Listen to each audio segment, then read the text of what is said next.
Nama Imanes memang kurang populer di telinga pecinta musik ABG. Pasalnya, sejak menelurkan lagu reggae berjudul Anak Pantai tahun 90-an, namanya tenggelam di tengah maraknya dentuman lagu anyar yang terus mendayu. Padahal pria nyentrik ini adalah jebolan Gang Potlot, tempat mangkalnya grup band rock Slank. Kini tiba-tiba saja terdengar kabar kalau musisi yang cukup berbakat ini menghuni ruang VVIP Rumah Sakit Darmais Jakarta sejak Sabtu pekan lalu.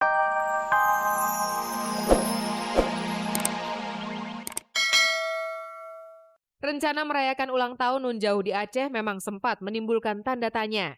Apalagi kabarnya, ia juga mengajak serta DJ Riri untuk ikut merayakan ulang tahun bersama keluarga besarnya di sana. Sekarang tuh planningnya kan gue sama adik gue yang pulang ke Aceh dan belum ada gimana-gimana atau seperti yang orang bilang-bilang bahwa si Riri juga ikutan ke sana, tapi nggak tahu nanti ya. Hubungannya dengan DJ Riri diakui Nova hingga saat ini masih sebatas teman dekat.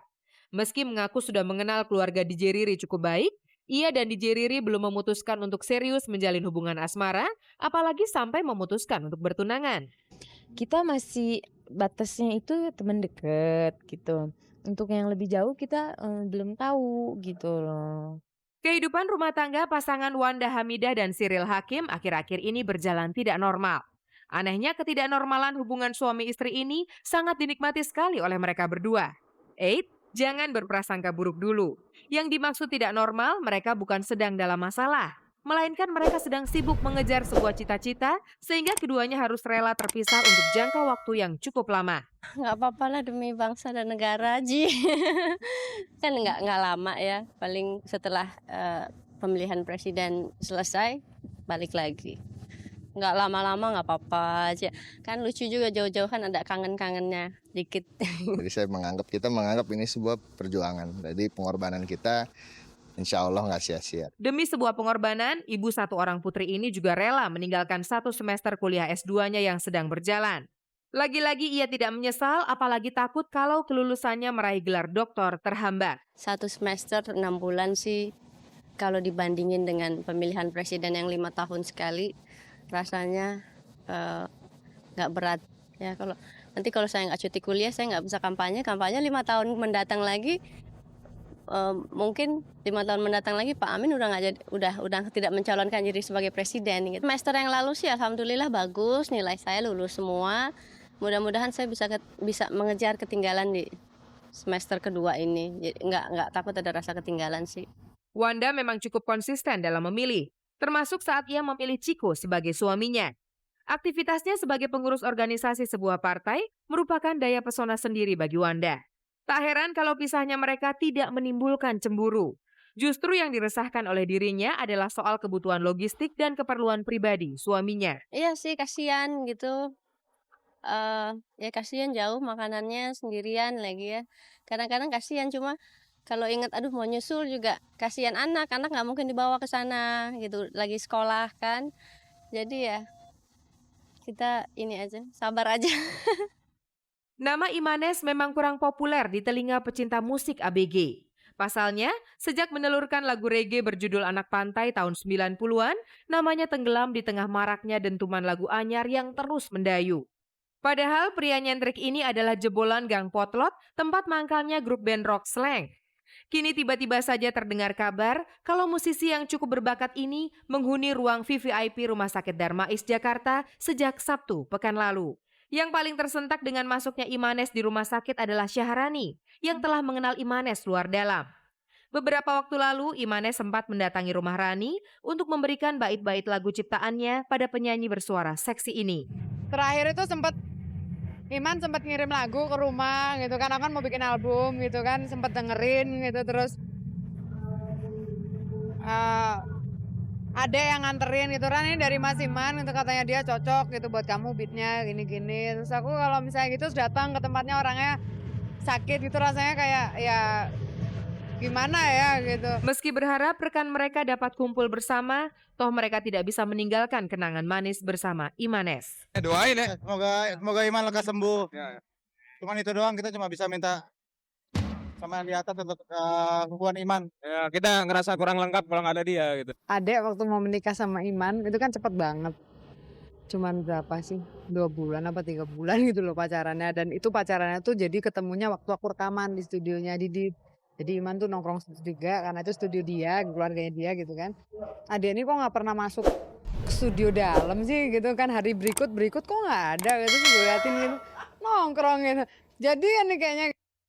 Berada di balik terali besi selama hampir kurang lebih 1 tahun, rupanya tidak membuat pelawak polo jera untuk kembali menjerumuskan diri ke lembah narkoba. Untuk kedua kalinya ia tertangkap tangan saat sedang mengkonsumsi barang-barang haram itu di sebuah motel di kawasan Jakarta Timur pada hari Rabu malam lalu. Tertangkapnya Polo beserta barang bukti rupanya menjadi bencana besar buat Nunung, rekan Polo dalam grup lawak Sri Mulat. Meski mengaku bebas narkoba, nama Nunung disebut-sebut sebagai salah seorang rekan Polo yang juga terlibat dalam penggunaan benda-benda adiktif tersebut. Saat kami temui di rumahnya, Nunung membantah keterlibatan dirinya terhadap kasus narkoba yang sedang dialami Polo. Namun ia tidak menyangkal kalau ialah orang pertama yang dihubungi Polo saat dirinya digiring ke Polsek Ramajati. Memang ada telepon yang mengatakan bahwa ini menyangkut masa depan Mbak Nunung gitu loh. Ini dari mana? Tak pikir orang iseng-iseng aja gitu. Terus udah dimatiin lagi, nelpon lagi. Mbak Nunung sekarang di mana? Saya di sini. Di sini apa di sini? Gitu agak keras gitu. Tak pikir iseng ini, tak matiin lagi. Akhirnya dia ini dari Polsek, teman Anda itu ketangkap gitu. Temanku ketangkap siapa? Itu Polo belum nelpon loh ya. Loh siapa teman saya? Saya bilang gitu. Ini siapa? Ini siapa? Dimatiin lagi ya. Akhirnya telepon lagi si Polo. Yuk aku ketangkep. Ketangkep itu loh. Iya aku ketangkep, dimatiin lagi. Terus telepon lagi ternyata dari Polsek. Kalau bisa Mbak Nunung malam ini harus ke Polsek Ramajati. Saya sebagai teman dekat saya sedih aja. Apapun jadinya dia itu teman saya. Soal keterlibatan Polo dengan benda-benda haram itu memang sudah menjadi rahasia umum bagi teman-temannya sesama grup lawak Sri Mulat. Mereka pun berkali-kali pernah mencoba membantu Polo untuk menghilangkan kebiasaan buruknya itu. Sayangnya tidak pernah bertahan lama. Sampai akhirnya mereka mendengar kalau Polo tertangkap kembali untuk kasus serupa.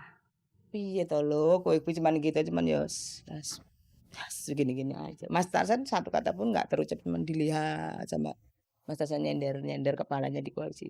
Nggak begitu banyak ngomong, saya juga dia kelihatannya sedih, saya juga sedih.